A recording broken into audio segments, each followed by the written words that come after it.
ہر ابتدا سے پہلے ہر انتہا کے بعد، ہر ابتدا سے پہلے ہر انتہا کے بعد ذات نبی بلند ہے ذات خدا کے بعد۔ اور دنیا میں احترام کے قابل ہیں جتنے لوگ، میں سب کو مانتا ہوں مگر مصطفیٰ کے بعد، میں سب کو مانتا ہوں مگر مصطفیٰ کے بعد۔ اور قتل حسین اصل میں مرگ یزید ہے، قتل حسین اصل میں مرگ یزید ہے۔ اسلام زندہ ہوتا ہے ہر کربلا کے بعد، اسلام زندہ ہوتا ہے ہر کربلا کے بعد۔ لا الہ الا اللہ کہہ بھی دیا تو کیا حاصل، لا الہ الا اللہ کہہ بھی دیا تو کیا حاصل۔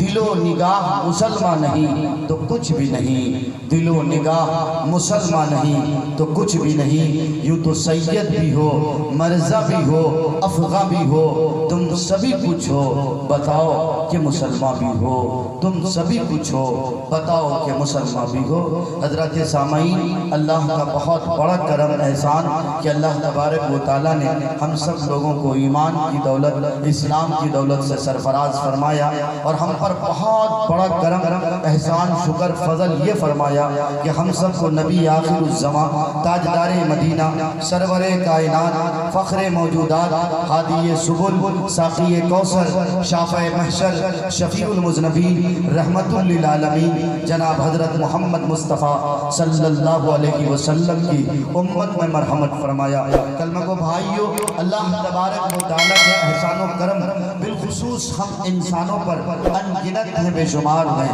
خود اللہ قرآن میں فرماتا ہے وَإِن تَعُدُّوا نِعْمَةَ اللَّهِ لَا تُحْصُوهَا، تم اگر ہمارے احسان و کرم کو گننا چاہو، شمار کرنا چاہو، تمہاری بساط نہیں، تمہاری اوقات نہیں کہ تم ہمارے احسان و کرم کو گن سکو، شمار کر سکو۔ لیکن ہاں میرے بھائیوں، اللہ تبارک و تعالیٰ نے ہمیں اور آپ کو جس طرح ممتاز کیا ہے، جس طرح حیوانات سے نکال کر نطق کی صلاحیت دے کر، فکر و فہم کی صلاحیت دے کر، تدبر و تفکر کی صلاحیت دے کر، اللہ تبارک و تعالیٰ نے سارے حیوانات پر ہمیں ممتاز کیا، اور ہم اپنوں سے زیادہ طاقتور حیوانات پر حکمرانی کرتے ہیں، ہم ان کو اپنے ماتحت میں رکھتے ہیں۔ یہ اگر کسی چیز کی دولت ہے تو سینس کی دولت ہے، عقل کی دولت ہے، مائنڈ کی دولت ہے۔ ظاہر ہے دنیا کا دستور بھی یہی ہے، دنیا کا دستور یہی ہے، جب تک انسان کے پاس عقل ہوا کرتی ہے دنیا اسے انسان کہا کرتی ہے۔ جب انسان کے پاس سے عقل معاف ہو جاتی ہے، جب انسان سے اس کی عقل چھن جاتی ہے، جب انسان عقل کی دولت سے بہرا ہو جاتا ہے، پھر اسے کوئی انسان نہیں کہتا، اسے مجنون کہتا ہے، یا تو دیوانہ کہتا ہے، یا تو پاگل کہتا ہے۔ بات صاف سمجھ میں آ گئی کہ انسان کے پاس جب تک عقل ہوتی ہے انسان غلط اور صحیح کے ڈیسیژن لیا کرتا ہے، انسان غلط اور صحیح کے درمیان امتیاز پیدا کرنے کی اس میں صلاحیت پیدا ہوتی ہے۔ بھائیو، آج کا ہمارا اور آپ کا یہ پروگرام رنگ پورہ کی سرزمین پہ ایک عنوان ہے شہید کربلا۔ اس شہید کربلا کے حوالے سے آپ نے بہت ساری قیمتی نصیحتیں سنی۔ میں ان نصیحتوں پر جو باتیں آپ نے سنی ہیں ریپیٹ نہیں کروں گا، لیکن انشاءاللہ مختصر سی گفتگو آپ کے سامنے یہ رکھنے کی کوشش کروں گا کہ حضرت حسین رضی اللہ تعالیٰ عنہ کی جو شہادت ہوئی ہے اس کس پس منظر پر ہوئی ہے، شہادت کا منشا کیا ہے۔ رضائے الہی تو منشا ہے ہی ہے، لیکن اس کے پس منظر پر اور بہت ساری باتیں جو مضمر ہے، جو بہت ساری باتیں پنہا ہے، چھپی ہوئی ہے، پوشیدہ ہے، وہ ساری باتیں آپ کے سامنے افشا کرنی ہے، وہ ساری باتیں آپ کے سامنے میں انشاءاللہ لانے کی کوشش کروں گا۔ دعا کیجئے مالک حقیقی سے کہ اللہ مجھے صحیح بولنے اور آپ سب کو صحیح سننے اور اس پر ہم سب کو عمل کرنے کی توفیق عطا کرے۔ ایک بار پورا مجمع میرے ساتھ مل کر بابا سے بلند درود ابراہیم پڑھے۔ اللہم صلی علی محمد وعلی آل محمد کما صلیت علی ابراہیم وعلی آل ابراہیم انکا حمید مجید۔ اللہم بارک علی محمد وعلی آل محمد کما بارکت علی ابراہیم وعلی آل ابراہیم انکا حمید مجید۔ حضرات سامعین، جب سے یہ دنیا بنی ہے اللہ تبارک و تعالیٰ نے دنیا کے نظام کو منظم فرمایا ہے۔ ایک بات آپ اچھی طرح سمجھیں، اللہ تبارک و تعالیٰ نے انسان کے کے لیے دو راستے رکھے ہیں. ایک تو اللہ تبارک و تعالیٰ جو اپنا راستہ ہے, اللہ کا جو راستہ ہے, اللہ کا راستہ وہ راستہ ہے جو نبی پاک صلی اللہ علیہ وسلم کا راستہ ہے, اور نبی پاک صلی اللہ علیہ وسلم کا راستہ وہی راستہ ہے جو صحابہ کرام کا راستہ ہے, اور صحابہ کا راستہ وہی راستہ ہے جو تبع تابعین کا راستہ ہے, اور تبع تابعین کا راستہ وہی راستہ ہے جو سلف صالحین کا راستہ ہے, اور سلف صالحین کا راستہ وہی راستہ ہے جو ائمہ مجتہدین کا راستہ ہے, ائمہ مجتہدین کا راستہ وہی راستہ ہے جو مفسرین کا راستہ ہے, جو مفسرین کا راستہ ہے, جو محدثین کا راستہ ہے, جو بزرگان دین کا راستہ ہے. ظاہر ہے اگر کوئی اپنے اسلاف کے مطابق زندگی گزارتا ہے, اگر کوئی آدمی اپنے صحابہ کے مطابق اپنی زندگی کو گزارتا ہے, صحابہ کی زندگی کو معیار حق سمجھ کے زندگی گزارتا ہے, صحابہ کی زندگی کو کسوٹی سمجھتا ہے, صحابہ کی زندگی کو اپنی زندگی کا آئیڈیل سمجھتا ہے, تو ظاہر ہے کہ نبی پاک صلی اللہ علیہ وسلم کی زندگی سے اس کی زندگی میچ کھا جائے گی. اور یاد رکھو, خوب یاد رکھو, اللہ نے قرآن میں فرمایا قل ان کنتم تحبون اللہ فاتبعونی یحببکم اللہ. تم اللہ سے محبت کرنا چاہتے ہو, تم اللہ سے محبت کرنا چاہتے ہو, تم چاہتے ہو کہ رضائے الہی مجھے حاصل ہو جائے. رضائے الہی حاصل ہونے کے لیے ضروری ہے کہ نبی پاک صلی اللہ علیہ وسلم کی محبت تمہارے دل میں گھر کر جائے, نبی پاک صلی اللہ علیہ وسلم کی اتباع تمہاری زندگی کا لائے عمل ہو جائے. اور نبی پاک صلی اللہ علیہ وسلم نے فرمایا جسے مجھ سے محبت کرنی ہو, جس کو میری اتباع کرنی ہو, آپ صلی اللہ علیہ وسلم نے فرمایا ما انا علیہ و اصحابی, اس کو چاہیے کہ وہ صحابہ کے طور طریق کو اپنائے, اس کو چاہیے کہ صحابہ کرام کے طرز عمل پر اپنی زندگی گزارے, صحابہ کو معیار حق سمجھے, صحابہ کی زندگی پر اپنی زندگی کو ڈھالے. معلوم یہ ہوا کہ جو صحابہ کے ڈگر پر نہیں چلتا, جو صحابہ کو معیار حق نہیں سمجھتا, جو صحابہ کی زندگی کو کسوٹی نہیں سمجھتا, وہ نبی پاک صلی اللہ علیہ وسلم کی زندگی تک نہیں پہنچ سکتا, آپ کی اتباع نہیں کر سکتا, آپ کی محبت ان کے دل میں پناہ گزی نہیں ہو سکتی. اور جس کے دل میں نبی کی محبت پناہ نہیں ہو سکتی, جس کے دل میں نبی کی محبت گھر نہیں کر سکتی, اس کے دل میں اللہ کی محبت, اللہ کی معیت, اللہ کی خشیت, اللہ سے رضائے الہی, اللہ سے قربت کا واسطہ ہو ہی نہیں سکتا, کیونکہ اللہ نے اپنی قربت کا واسطہ رضائے الہی کا جو آپ نے شرط رکھی ہے وہ نبی پاک صلی اللہ علیہ وسلم کی محبت پر منحصر رکھی ہے. اس لیے دنیا میں بسنے والوں کے لیے اب دو راستے بچے ہیں. اب آپ لوگوں کو فیصلہ کرنا ہے کون سے راستے پہ چلنا ہے, کس راستے پہ ہمیں چل کے اللہ کے اللہ تک پہنچنا ہے. یاد رکھو جب اللہ تبارک و تعالیٰ نے نوع انسانی کی بنیاد ڈالی تھی, حضرت انسان کو اس دنیا میں پیدا فرمایا تھا, تو فرشتوں نے یہ بات کہی تھی یا اللہ تبارک و تعالیٰ میں آپ کی عبادت کے لیے کافی تھا, کیا ضرورت تھی حضرت انسان کو پیدا کرنے کی. اللہ تبارک و تعالیٰ نے اس وقت حضرت فرشتوں کی جماعت سے مخاطب ہو کر فرمایا تھا وہ اللہ تبارک و تعالیٰ نے فرمایا تھا انی اعلم ما لا تعلمون, تم بہتر نہیں جانتے میں جانتا ہوں. ارے تمہیں تو صرف اور صرف میں نے اپنی عبادت اور ریاضت کے لیے پیدا کیا, نہ تمہارے ساتھ بھوک ہے, نہ تمہارے ساتھ پیاس ہے, نہ تمہارے ساتھ شہوت ہے, نہ تمہارے ساتھ زندگی کے کام کاج ہے, نہ تمہارے ساتھ زندگی کے مشاغل ہیں, نہ تمہارے ساتھ زندگی کے مصروفیات ہیں. میں ایک ایسی جماعت کو کھڑا کرتا ہوں, میں ایک ایسی جماعت کو کھڑا کروں گا جس کے ساتھ شہوت بھی ہوگی, جس کے ساتھ مصروفیات بھی ہوگی, جو زندگی میں بزی بھی ہوگا, جو زندگی کے راستے پہ کٹھنائیوں والے راستے بھی چلے گا, لیکن باوجود اس کے مالک حقیقی کے نظام کو فالو کرے گا, باوجود اس کے وہ میری عبادت کرے گا, باوجود اس کے وہ میری خاطر گردن کٹائے گا, باوجود اس کے وہ میرے لیے مر مٹنے کو تیار ہوگا. پھر حضرت انسان کی بنیاد وجود میں آئی, اس کے لیے سب سے پہلا ویکتی, اس دھرتی کا سب سے پہلا انسان مانوتا کے سمان میں حضرت آدم علیہ السلام کی شکل میں اس دھرتی میں نمودار ہوا. بھائیوں میں آپ کو بتاتا چلو حضرت آدم علیہ السلام کو سب سے پہلے پیدا کرنے کے بعد اللہ تبارک و تعالیٰ نے خود قرآن میں فرمایا وَعَلَّمَ آدَمَ الْأَسْمَاءَ كُلَّهَا, اللہ نے آدم کو سارے اسماء بتائے, ساری چیزوں کا علم دیا. معلوم یہ ہوا کہ مسلمانوں سے, اسلام سے علم کا رشتہ لازم ملزوم کے دائرے پہ ہے, لازم ملزوم کے طور پہ ہے. اگر کوئی مسلمان, اگر کوئی آدمی اپنے آپ کو کہتا ہے کہ میں مسلمان ہوں, تو مسلمان ہونے کے لیے کوئی یہ بھی شرط ہے کہ وہ تعلیم کی دولت سے مالا مال ہو, وہ کوئی یہ بھی شرط ہے کہ رضا الہی کو سمجھ سکے, معرفت الہی کو سمجھ سکے, اللہ کے قوانین کو